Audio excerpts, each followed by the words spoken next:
pasal yang keempat. Kita akan membaca agak panjang, tetapi biar Roh Kudus sekarang akan cek-cek. Ya, begini aja. Memberitahukan isi hatinya kepada kita, saudara. Kejadian pasal yang keempat, ayat yang pertama sampai dengan ayat yang ke-10. Kemudian manusia itu bersetubuh dengan Hawa istrinya, dan mengandunglah perempuan itu, lalu melahirkan Kain. Maka kata perempuan itu, aku telah mendapat seorang anak laki-laki dengan pertolongan Tuhan. Selanjutnya dilahirkannya Habel adik Kain, dan Habel menjadi gembala kambing domba, Kain menjadi petani. Setelah beberapa waktu lamanya, maka Kain mempersembahkan sebagian dari hasil tanah itu kepada Tuhan sebagai korban persembahan. Habel juga mempersembahkan korban persembahan dari anak sulung kambing dombanya, yakni lemak-lemaknya. Maka Tuhan mengindahkan Habel dan korban persembahannya itu. Tetapi Kain dan korban persembahannya tidak diindahkannya. Lalu hati Kain menjadi sangat panas dan mukanya muram. Firman Tuhan kepada Kain, mengapa hatimu panas dan mukamu muram? Ayat yang ke-7, apakah mukamu tidak akan berseri jika engkau berbuat baik? Tetapi jika engkau tidak berbuat baik, dosa sudah mengintip di depan pintu. Ia sangat menggoda engkau, tetapi engkau harus berkuasa atasnya. Kata Kain kepada Habel adiknya, marilah kita pergi ke padang. Ketika mereka ada di padang, tiba-tiba Kain memukul Habel adiknya itu, lalu membunuh dia. Firman Tuhan kepada Kain, di manakah Habel adikmu itu? Jawabnya, aku tidak tahu. Apakah aku penjaga adikku? Firman-Nya, apakah yang telah kau perbuat ini? Darah adikmu itu berteriak kepadaku dari tanah. Oke, sampai di situ pembacaan firman Tuhan, saudara. Saudara-saudara yang terkasih, kalau kita perhatikan di bagian yang lain dari firman Tuhan ini, dari 1 Yohanes pasal 3, ada bagian-bagian yang diceritakan oleh Tuhan, oleh firman Tuhan. Mari kita akan sama-sama melihat 1 Yohanes 3 ayat 11 sampai 12. Sebab inilah berita yang telah kamu dengar dari mulanya, yaitu bahwa kita harus saling mengasihi. Bukan seperti Kain yang berasal dari si jahat dan yang membunuh adiknya. Dan apakah sebabnya ia membunuhnya? Sebab segala perbuatannya jahat dan perbuatan adiknya benar. Ceritanya adalah tentang siapa? Kain dan Habel, anak-anak yang dilahirkan oleh Hawa. Nah, ceritanya kita sudah sering mendengar dari sekolah minggu bagaimana Habel itu dibunuh oleh Kain. Karena apa dibunuh? Karena persembahan Habel diterima, sedang persembahan Kain tidak diterima. Sebenarnya mereka dua ini siapa? Mari kita lihat apa yang Tuhan ingin kita tahu pada sore hari ini. Yang pertama adalah Kain. Kain itu artinya adalah mencapai atau mendapatkan. Itu tadi yang sudah kita baca. Kain itu artinya mencapai atau mendapatkan. Kata perempuan itu, aku telah mendapat seorang anak laki-laki dengan pertolongan Tuhan. Kain artinya adalah mencapai atau mendapatkan. Sedangkan Habel artinya apa? Artinya adalah nothing, zero, tidak apa-apa. Nah, Kain artinya aku telah mendapatkan, aku telah mencapai. Sedangkan Habel artinya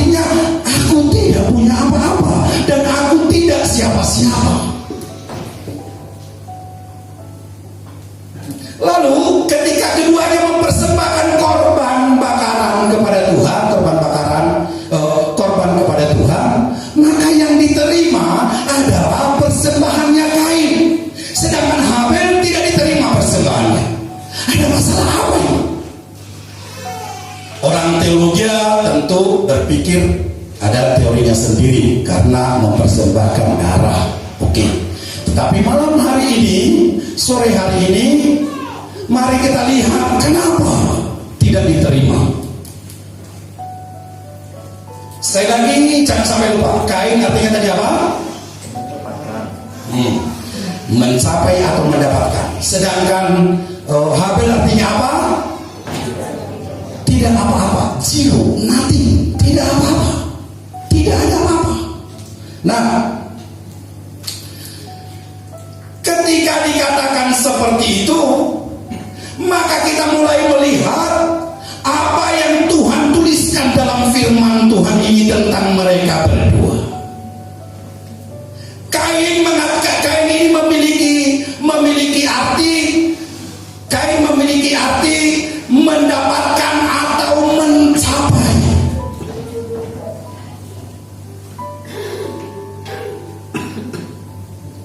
Saudara, ini terbukti dari karakter mereka berdua. Dan karakter mereka berdua sangat berbeda. Dan karakter mereka berdua inilah yang membuat persembahan dari Kain diterima oleh Tuhan, sedangkan Habel tidak diterima oleh Tuhan. Kain mengatakan, aku sudah mencapai, aku sudah mendapatkan. Biasanya saudara, kalau nama dalam firman Tuhan, kalau orang Yahudi itu biasanya itu disesuaikan dengan karakter yang ada. Maka sering sekali Tuhan akhirnya mengganti nama seseorang. Misalnya Abraham menjadi Abraham, Sarai menjadi Sarah, Yakub menjadi Israel, dan sebagainya. Ini menunjukkan karakter. Kain mengatakan, aku sudah mencapai, aku sudah mendapatkan. Kalau kita perhatikan dari kehidupan Kain, seolah-olah dia hidup dan hidupnya itu semuanya berfokus kepada dirinya sendiri. Anda bisa membaca firman Tuhan itu. Fokus dari kehidupan Kain adalah dirinya sendiri. Itu sebabnya persembahannya tidak diterima oleh Tuhan. Aku sudah mencapai, aku sudah mendapatkan. Artinya apa? Artinya kalau saya bisa membuat kata-kata dengan kata-kata saya, siapa itu Kain? Kain itu adalah ibarat seseorang yang haus minum air laut atau air asin. Semakin dia minum, dia semakin haus. Dunia ini menggambarkan hal yang sama. Sudah memiliki rumah, ingin memiliki rumah lagi. Ingin memiliki restoran, ingin memiliki apartemen, ingin memiliki hotel, ingin memiliki bahkan istana. Satu mobil, ingin memiliki mobil yang lain, dan tidak akan pernah berkecukupan dalam hatinya. Itulah gambaran dari Kain. Sampai di sini sudah mengerti? Dunia digambarkan di dalam dirinya Kain. Kalau kita lihat di dalam Pengkhotbah 6 ayat yang ke-7, dikatakan di sana begini, segala jeripayah manusia adalah untuk mulutnya, namun keinginannya tidak terpuaskan. Itu adalah gambaran dunia. Tidak ada cukupnya, tidak terpuaskan. Seperti seorang yang haus meminum air asin atau air laut, tidak akan cukup. Terus kurang, terus kurang, terus kurang, sampai akhirnya terus.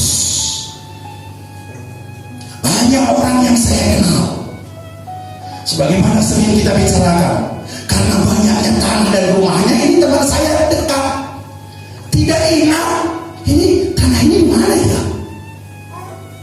Akhirnya dia minta tolong kepada adiknya untuk menunjukkan itu tanah-tanah di sertifikat itu yang di mana saja. Bahkan ada seorang orang tua yang saya kenal, nggak tahu sekarang masih hidup apa tidak. Dia tidak tahu rumahnya ini rumah yang mana ini, ada sertifikatnya. Dicari, ternyata itu adalah kos-kosan. Sudah lama dia tidak pernah merasakan hasilnya. Dasar pelit, akhirnya karena ditentang sama orang yang menempati, yang mengelola, akhirnya dia dikasuskan. Kita tidak berbicara tentang itu. Saudara-saudara, dunia tidak akan terpuaskan seperti tanah yang menganga menanti-nantikan orang yang akan mati di kubur. Itulah dunia. Tetapi siapakah ini yang dinamakan oleh firman Tuhan itu sebagai Habel? Habel di sini adalah aku itu nothing, tidak siapa-siapa. Saya tidak punya apa-apa. Saya tidak punya kekuatan apa-apa. Kekuatan saya hanyalah Tuhan. Saya tidak bisa berbuat apa-apa. Saya mampu melakukannya karena Roh Kudus. Itulah Habel. Nanti kita akan melihat kenapa, apa yang muncul dari kedua orang ini. Ketika saya baca, semakin dalam saya semakin tertegun, saudara. Nah, firman Tuhan mencatat kepada kita dua karakter ini ada di alam sekitar kita, ada di dalam kehidupan kita. Satu, dia terus terfokus kepada keinginannya, kepada diri sendiri. Dan yang satu lagi, dia berfokus kepada Tuhan. Dia katakan, aku tidak ada apa-apanya. Tanpa Tuhan saya tidak ada apa-apanya. Saudara-saudara, dalam firman Tuhan ini ada satu hal yang diinginkan untuk setiap kita. Apakah itu? Ada satu yang diinginkan Tuhan untuk semua orang, yaitu Roma pasal 12 ayat 1. Kita semua sudah tahu itu ya. Tapi supaya lebih memperjelas, kita akan membaca saja Roma 12 ayat yang pertama. Atau ada orang yang sudah menghafal, bisa menghafal itu? Boleh berdiri lalu membacanya. Roma 12 ayat yang pertama. Apa dikatakan oleh Tuhan? Ayo, tadi dari kunci apa? Aduh, ini kan apa ya? Keyboard aja. Saya bilang tadi di situ saja. Lagu yang terakhir, referennya.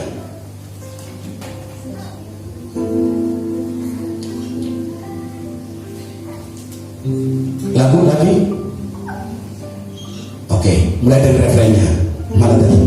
Segala puji, segala hormat, senang hatiku menyembahmu. Ya, terimalah senang hidupku sebagai persembahan yang hidup. Roma 12 ayat 1 mengatakan begini, karena itu saudara-saudara, demi kemurahan Allah aku menasihatkan kamu supaya kamu apa? Mempersembahkan tubuhmu sebagai persembahan yang hidup, yang kudus, dan yang berkenan kepada Allah. Itu adalah ibadahmu yang sejati. Mempersembahkan tubuh. Itulah kata Tuhan. Setiap kita, Tuhan mengatakan, Tuhan berseru, persembahkan tubuhmu sebagai persembahan yang kudus. Oke? Nah sekarang, kalau kita mempersembahkan persembahan yang kudus, kita persembahkan tubuh kita, maka firman Tuhan mencatat ada tanda atau ada ciri-ciri persembahan itu sudah diterima oleh Tuhan. Sekali lagi, ketika kita mempersembahkan tubuh kita sebagai persembahan yang berkenan kepada Tuhan, maka ada tanda-tanda bahwa Tuhan sudah menerima persembahan kita itu. Mazmur pasal yang ke-51 ayat yang ke-19 mengatakan begini, maka engkau akan berkenan kepada korban yang benar, korban bakaran dan korban yang terbakar seluruhnya. Maka orang akan mengorbankan lembu jantan di atas mezbahmu. Maka engkau katanya akan berkenan kepada korban yang benar. Apakah korban yang benar itu? Bagaimanakah Tuhan berkenan kepada korban yang benar ini? Ayat ini berkata, korban bakaran dan korban yang terbakar seluruhnya hangus. Itulah tandanya bahwa persembahan kita diterima oleh Tuhan. Jadi kalau saya mempersembahkan tubuh saya, apakah hangus? Iya. Kalau tidak hangus, tidak diterima oleh Tuhan.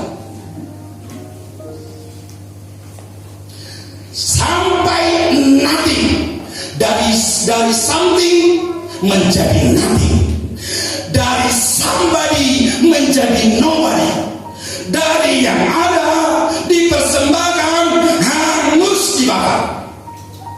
Itu tujuannya Tuhan. Lo itu maksudnya kayak apa toh? Dengar baik-baik saudara. Itulah yang kita katakan beberapa waktu yang lalu tentang benih.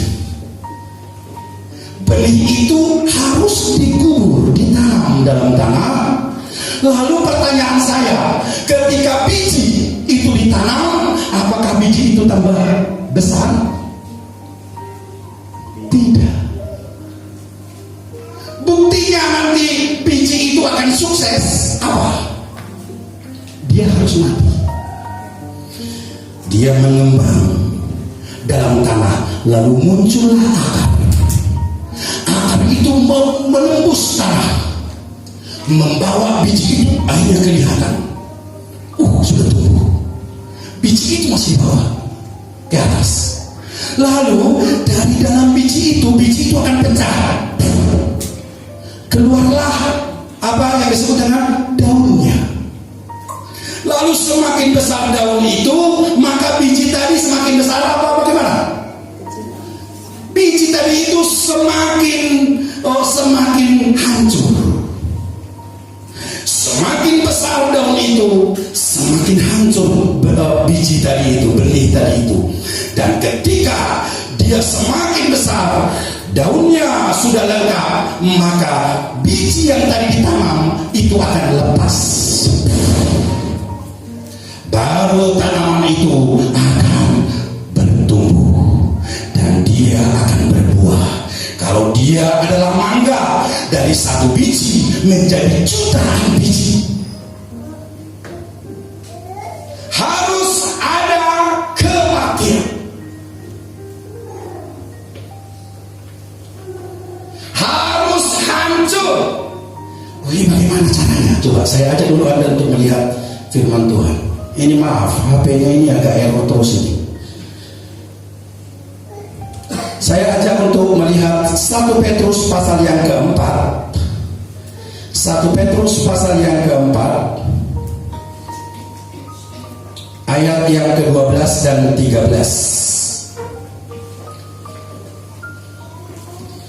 Begini firman Tuhan, saudara-saudara yang kekasih, janganlah kamu heran akan nyala api siksaan yang datang kepadamu sebagai ujian, seolah-olah ada sesuatu yang luar biasa terjadi atas kamu. Sebaliknya bersukacitalah sesuai dengan bagian yang kamu dapat dalam penderitaan Kristus, supaya kamu juga boleh bergembira dan bersukacita pada waktu Ia menyatakan kemuliaannya. Jangan heran kalau ada api siksaan tiba-tiba datang kepadamu. Baru sehat-sehat seperti Mas Yuli, lalu tabrakan. Ini sudah tidak bisa lagi, tidak ada kesadarannya lagi. Jangan heran akan api itu. Jangan heran ketika kamu tiba-tiba mengalami masalah yang tidak bisa engkau selesaikan. Itu semua adalah api siksaan. Tetapi ada rancangan Tuhan di balik itu. Firman Tuhan menjelaskan dengan sangat jelas. Lalu beberapa orang mengatakan, saya takut kalau seperti ini. Saya takut seperti ini. Tiba-tiba ada masalah yang datang. Seolah-olah saya melakukan sesuatu yang kesalahan yang fatal sekali. Tiba-tiba ada masalah yang datang. Lalu Tuhan katakan, sampai engkau nanti, sampai engkau mengatakan aku tidak ada apa-apanya. Terus direndahkan oleh Tuhan sampai engkau keluar dari apa yang disebut dengan roh kain, roh dunia. Saya tahu ini sulit untuk dipahami, tetapi kita harus pahami karena ini adalah firman Tuhan. Lalu pertanyaannya, kalau begitu orang yang remuk seperti ini lalu bagaimana? Kalau begitu, kalau kita bukan seperti kain mendapatkan atau mencapai, lalu bagaimana kita hidup? Nanti firman Tuhan akan menjawabnya, saudara. Ada dua orang kaya contohnya, satu Abraham, satu orang kaya yang bertemu dengan Tuhan Yesus. Orang kaya yang bertemu dengan Tuhan Yesus yang mengatakan, guru, apa yang harus aku lakukan, guru? Aku sudah menghormati ibuku, menghormati ayahku, menghormati ini, menghormati itu, membantu fakir miskin. Wah, ini lakukan seperti ini, kata Tuhan Yesus. Sudah saya lakukan semua dengan sempurna. Lalu Tuhan Yesus mengatakan, kalau kamu ingin sempurna, pergi, jual hartamu, bagikan kepada orang miskin, ikutlah aku. Apakah dia mampu? Tidak, karena di dalam dia ada yang disebut dengan roh kain. Tetapi ada contoh orang yang super kaya, Abraham. Tuhan tahu kalau saya minta itu harta, dia pasti memberikan dengan kerelaan sambil ketawa-ketawa. Silakan ambil Tuhan. Apa yang paling dia pegang dalam hidupnya? Anaknya. 100 tahun ditunggu anaknya ini, Ishak. Lalu Tuhan minta, itu pun diserahkan sama dia. Karena Abraham sama dengan Habel mengatakan, aku nothing Tuhan, aku tidak punya apa-apa. Ayub semua hartanya, bahkan keluarganya, diambil semua dalam satu hari. Dia mengatakan seperti Habel, Tuhan, aku nothing, aku tidak ada apa-apa, aku zero, tidak ada apa-apanya. Kalau bukan Tuhan bagianku, maka saya tidak punya apa-apa. Berbeda ya. Diambil ucapan syukur, Tuhan yang memberi, Tuhan yang mengambil, terpujilah nama Tuhan. Sangat berbeda. Apa yang membedakan ini? Yang membedakan itu adalah roh Kain dan roh Habel. Tuhan mencari orang-orang roh Habel. Lalu saudara, apa yang terjadi dengan mereka ini? Mari kita perhatikan. Kalau ini adalah benih, maka benih apa yang muncul dari kedua orang ini? Sebenarnya saya ingin kita diberkati oleh firman Tuhan tentang jalan yang ditempuh oleh Kain dan juga tentang Bileam dan Korah hari ini tadi pagi. Tapi karena ada penyerahan anak, maka saya lanjutkan benih bagian yang kedua. Saya mengajak Anda membaca sepintas saja. Tolong konsentrasi, karena saya akan membaca dengan agak cepat untuk waktu kita, ya, supaya jelas. Kita akan melihat Kejadian 4. Kita akan mulai sekarang ayat yang ke-17. Silakan dipasang telinga, saya akan membaca dengan cepat. Keturunan Kain, Set, dan Enos. Kain bersetubuh dengan istrinya dan mengandunglah perempuan itu, lalu melahirkan Henok. Kemudian Kain mendirikan suatu kota yang dinamainya kota itu Henok menurut nama anaknya. Bagi Henok lahirlah Irad, dan Irad memperanakan Mehuyael, dan Mehuyael memperanakan Metusael. Metusael memperanakan Lamek. Lamek mengambil istri 2 orang, yang satu namanya Ada dan yang lain Zila. Ada itu melahirkan Yabal. Dialah yang menjadi bapa orang yang diam dalam kemah dan memelihara ternak. Nama adiknya ialah Yubal. Dialah yang menjadi bapa semua orang yang memainkan kecapi dan seruling. Ayat 22, Zila juga melahirkan anak yakni Tubal Kain, bapa semua tukang tembaga dan tukang besi. Adik perempuan tukang Tubal Kain ialah Naamah. Berkatalah Lamek kepada kedua istrinya, Ada dan Zila, dengarkanlah suaraku, hai istri-istri Lamek. Pasanglah telingamu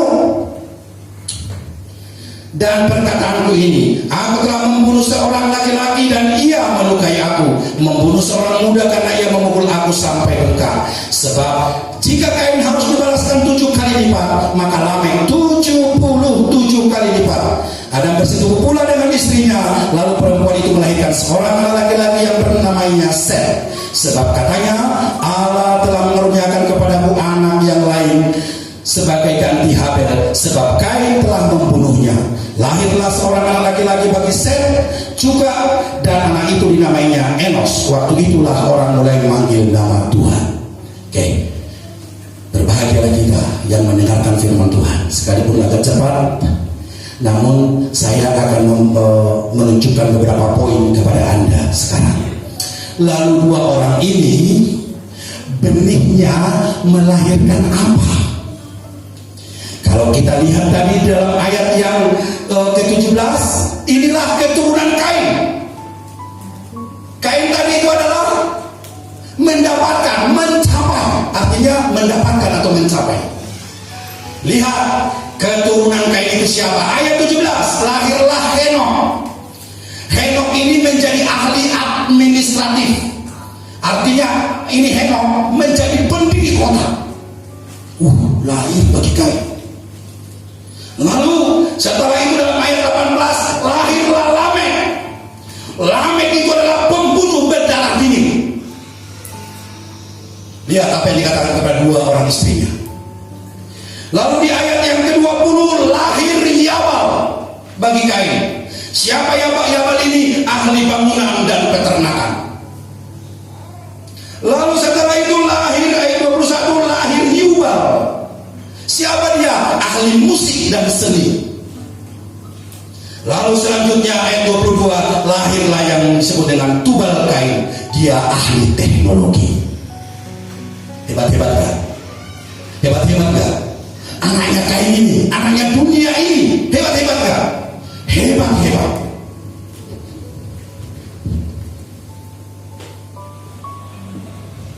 Ada yang orang ahli administrasi pendiri kota, ada yang berdarah dingin, pembunuh berdarah dingin. Ini saya baca berkali-kali lalu saya simpulkan.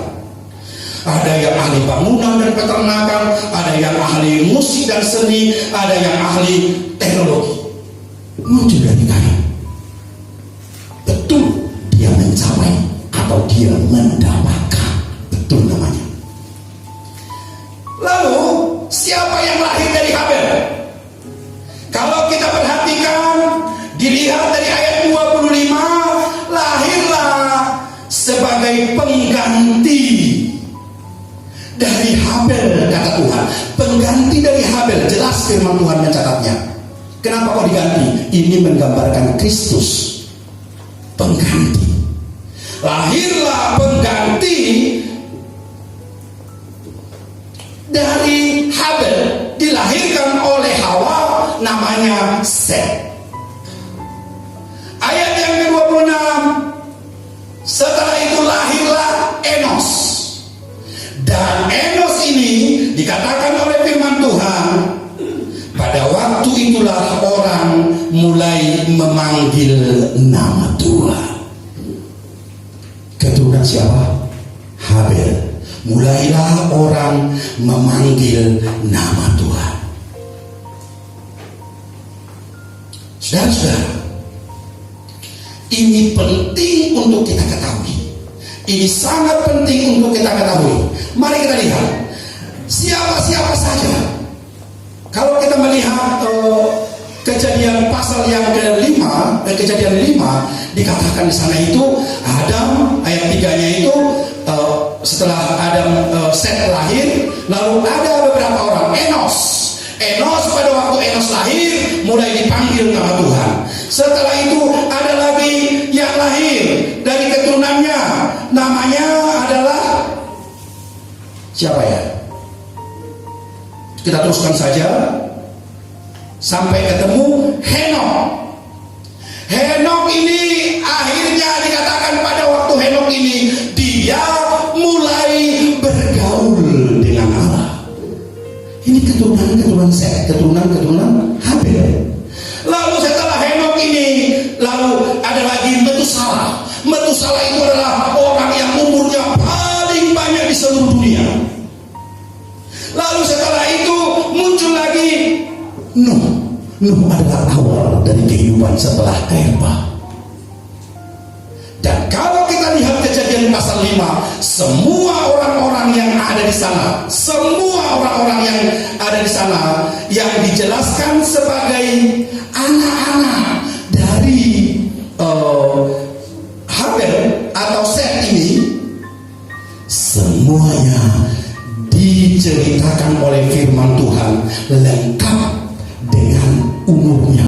Nah, saudara-saudara, dengar ini baik-baik. Kalau kita melihat apa yang sangat penting di bagian ini, Tuhan memperhitungkan yang lahir dari Set, dari Habel, orang yang nothing tadi itu, memperhitungkan keturunannya sampai umurnya, dan semua keturunannya itu jelas satu persatu. Pertama, mulai menyerukan nama Tuhan. Kedua, bergaul karib dengan Tuhan sampai dia diangkat ke surga. Yang ketiga, orang yang paling lama hidup di dunia. Lalu selanjutnya Nuh menjadi orang satu-satunya orang yang memulai kehidupan setelah air bah. Lalu kemana anak-anak dari Kain? Hilang di telan badai. Apakah ada di sini? Tidak. Lalu bagaimana kota administratif? Telan sama air bah. Bagaimana pertanyaannya? Ditelan air bah. Bagaimana dengan kehebatannya ototnya? Ditelan air bah. Bagaimana dengan teknologinya? Ditelan air bah. Semua pada akhirnya dimulai dari nothing. Yang mengatakan dirinya nothing. Mungkin hari ini banyak permasalahan yang engkau alami. Jangan katakan ini permasalahan ini datang kepadaku, karena Tuhan tidak memandang aku. Sangat salah. Tuhan katakan ketika permasalahan itu datang kepadamu, engkau sedang diperhitungkan oleh Tuhan. Persiapkan dirimu, karena api penyiksaan akan membuat engkau hangus. Ciri-ciri daripada persembahan yang diterima oleh Tuhan adalah persembahan yang hangus. Sehingga Rasul Paulus mengatakan, aku menjadi kosong, bagiku hidup itu hanyalah Kristus. Semakin rendah, bagiku hidup adalah Kristus dan mati adalah keuntungan. Apapun yang ada di dalam dunia ini, semuanya itu bagiku sampah, katanya Rasul Paulus.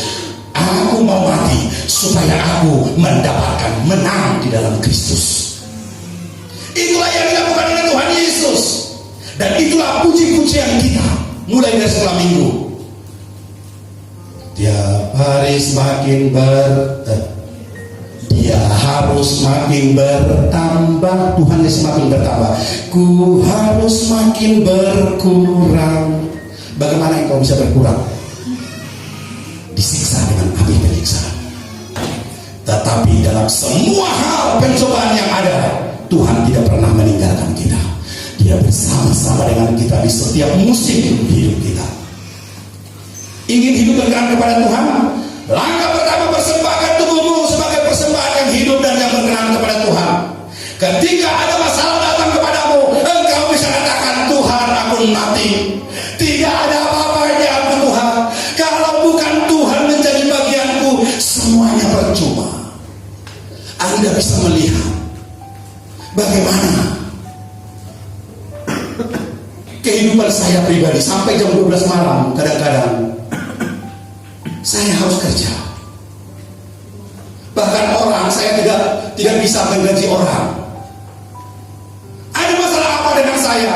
Saya tahu ada pemprosesan dari Tuhan, dan saya menyambut itu dengan baik. Apa yang bisa saya kerjakan, saya kerjakan. Tetapi hati saya harus terus fokus kepada Tuhan, karena sudah begitu lama saya hidup dalam kesia-sia. Begitu lama, umur saya sudah sekian tahun, saya hambur-hamburkan begitu saja. Tidak ada sesuatu benih yang bisa ditanam dengan baik, yang akan menghasilkan buah. Kalau hari ini Tuhan memperkenankan saya untuk merasakan sesuatu dalam hidup ini, saya akan lakukan dengan segenap hati saya. Tidak ada masalah. Satu hal yang saya ingin terjadi dalam hidup saya berkenan. Sebelum Tuhan panggil saya, hidup saya berbuah. Bagaimana berbuah kalau tidak tumbuh? Bagaimana tumbuh kalau biji itu tidak mau mati? Benih yang ditanam itu harus mati. Dan kita adalah orang-orang yang dipersiapkan Tuhan, mengucap syukur dalam segala hal, apapun yang terjadi. Amin. Banyak hal yang mau saya sampaikan, tapi waktu kita sudah ada.